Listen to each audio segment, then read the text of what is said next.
10 మంది వికలాంగుల తమ్ములు చెల్లెలు నా దగ్గరకు వచ్చి అన్న మా సమస్యలు కూడా పట్టించుకోవచ్చు కదా అని చెప్పి ఒక చర్చ పెట్టాను. నేను వాళ్ళతోటి అర్ధరాత్రి 2 గంటల నుంచి 4 గంటల దాకా వాళ్ళతో చర్చలు పెట్టాను. అప్పుడు 200 రూపాయల పెన్షన్ వాళ్ళు 200 రూపాయల పెన్షన్ ఒక 15,000 పెంచాలనే ఒక డిమాండ్ నా ముందు పెట్టేది.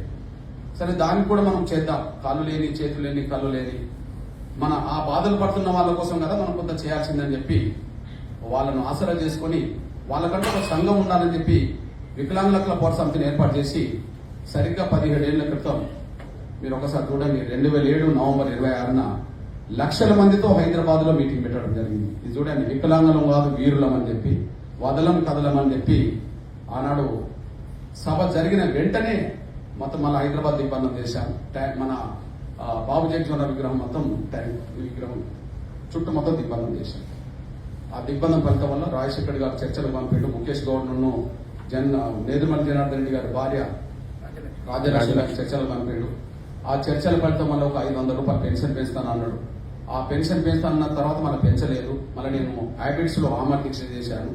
ఆమర్ దీక్ష కంటిన్యూ చేస్తూ ఉద్యమాలు చేయడం వల్ల అంతిమంగా 1,500 రూపాయల పెన్షన్ 2 తెలుగు రాష్ట్రాల్లో అమలు జరిగింది. అటు చంద్రబాబు అమలు చేసిండు, ఇక్కడ కేసీఆర్ అమలు చేసిండు. ఉద్యమాలు ముందుకెళ్తున్న దశలో 200 రూపాయల పెన్షన్ 1,500 దాకా వచ్చేసింది.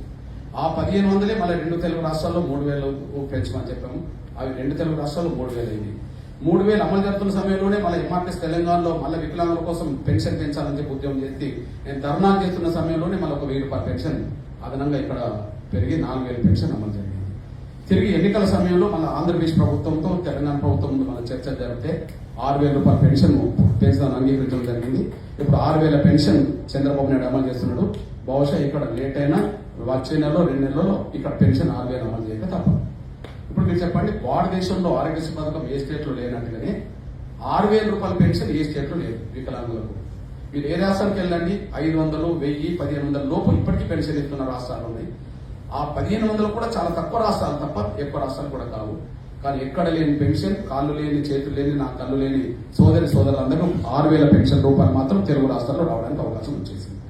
ఇది కులంతో మతంతో సంబంధం లేకుండా అన్ని వర్గాలకు సంబంధించిన పేద వికలాంగులందరికీ ఒక అవకాశంగా వాళ్ళకి ఇబ్బంది లేని పద్ధతిలో బతికించడం జరిగింది. ఈ ఉద్యమం మరో ఉద్యమానికి దారితీస్తుంది. అంటే ఎట్లా ఒక లింక్ ఎట్లా ఉంటుందో నేను చెప్తున్నాను. నా తమ్ముడు చెల్లెలు విజ్ఞప్తి చేస్తున్నాను. కొన్ని సమయంలో అధికార పక్షం నిర్లక్ష్యం చేస్తున్న అంశాలను, ప్రతిపక్షాలు ప్రస్తావించిన అంశాలను, అధికార పక్షం నిర్లక్ష్యం చేస్తున్న అంశాలను, ప్రతిపక్షాలు ప్రశ్నించిన అంశాలని ఎంఆర్పీఎస్ టేకప్ చేసే కాడికి వచ్చేసింది. ఎగ్జాంపుల్, అధికార పక్షం ముసలోళ్ల పెన్షన్ ని నిర్లక్ష్యం చేసింది. ప్రతిపక్షం ఆ ముసలోళ్ల పెన్షన్ పెంచమని ఎప్పుడు అడగలేదు. వృద్ధాప్య పెన్షన్ నిర్లక్ష్యం ఎలా చేసింది? సాక్ష్యం ఏంటిది? 2004లో స్వర్గీయ రాజశేఖర్ గారు ముఖ్యమంత్రి ఉన్న కాలంలో 200 పెన్షన్. రాజశేఖర్ గారు చనిపోయిన తర్వాత రోషయ్య గారు వచ్చి ఇచ్చింది 200 పెన్షన్. రోషయ్య గారు దిగిపోయినాక కిరణ్ కుమార్ గారు ముఖ్యమంత్రి అయి మళ్ళీ దిగిపోయే నెల వరకు ఇచ్చిన పెన్షన్ 200 పెన్షన్. ఇప్పుడు చెప్పండి, 2004 మే నెలలో రాజశేఖర్ గారు ముఖ్యమంత్రి, 2014 మే వరకు కిరణ్ కుమార్ రెడ్డి గారు ముఖ్యమంత్రి. పెన్షన్ రూపాయి మార్పు లేదు. 10,000 రూపాయలు 2,200 రూపాయలు తప్ప ఒక అదనంగా రూపాయి పెరుగు. బడ్జెట్ ఏంటంటే స్వర్గీయ రాజశేఖర్ గారు ముఖ్యమంత్రి ఉన్న కాలంలో మొదటి బడ్జెట్ 34,000 కోట్లు. కానీ కిరణ్ కుమార్ గారి చివరి బడ్జెట్ 1,61,000 కోట్లు. 34,000 కోట్ల నుంచి 1,60,000 కోట్ల బడ్జెట్ పెరిగింది. కానీ పెన్షన్ రూపాయి పెరగలేదు. పెంచే ఉద్దేశం పాలకులకు లేదని అర్థమైపోయింది. పెంచమని అడిగే ఉద్దేశం ప్రతిపక్షాలకు లేదని కూడా అర్థమైపోయింది. ఇట్లాంటి సమయంలో ఎంఆర్పీఎస్ ఎంటర్ అయింది. ఎందుకు ఎంటర్ అయింది?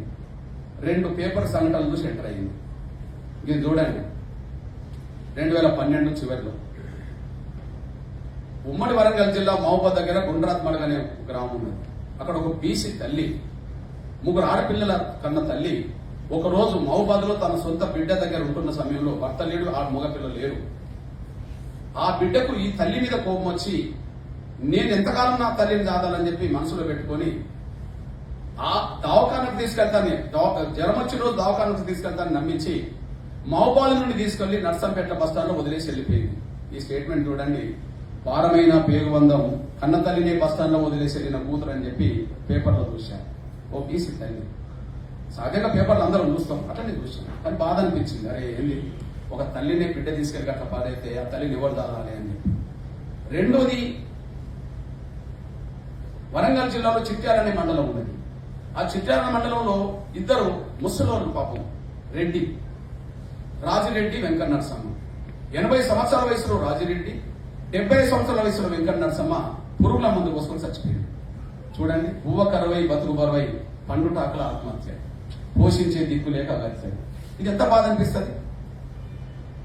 అప్పుడు అనిపించింది, ఓహో వీళ్ళ కోసం కొంత చేస్తే, ఏ బిడ్డలు ఏ కొడుకులు సాధకపోయినా వాళ్ళ పెన్షన్ పెరిగితే ఆ పెన్షన్ మీద వాళ్ళు బతుకుతారు అని చెప్పి వాళ్ళ కోసం 200 పెన్షన్ 1000 రూపాయలు పెంచాలని చెప్పి ఉద్యమం మొదలైంది. ఆ ఉద్యమం ఎంత దూరం పోయిందంటే ఉప్పల్ దగ్గర మెట్రో కోసం కేటాయించబడే స్థలంలో 100 ఎకరాల స్థలంలో 10 లక్షల మందితో బహిరంగ సభ జరిగింది. వృద్ధుల వితంతుల పెన్షన్ పెరగాలని 1000 రూపాయలు పెరగాలని. దానికి చంద్రబాబు నాయుడు ప్రతిపక్ష నాయకుడిగా వచ్చాడు. 2013 ఏప్రిల్ 27న ఇది జరిగింది. కేసీఆర్ పిలిస్తే ఇంటర్వ్యూని పంపాడు. కిషన్ రెడ్డి గారు వచ్చారు. కాంగ్రెస్ నుంచి కేంద్ర మంత్రి సత్యనారాయణ వచ్చాడు, సర్వే సత్యనారాయణ అప్పుడు.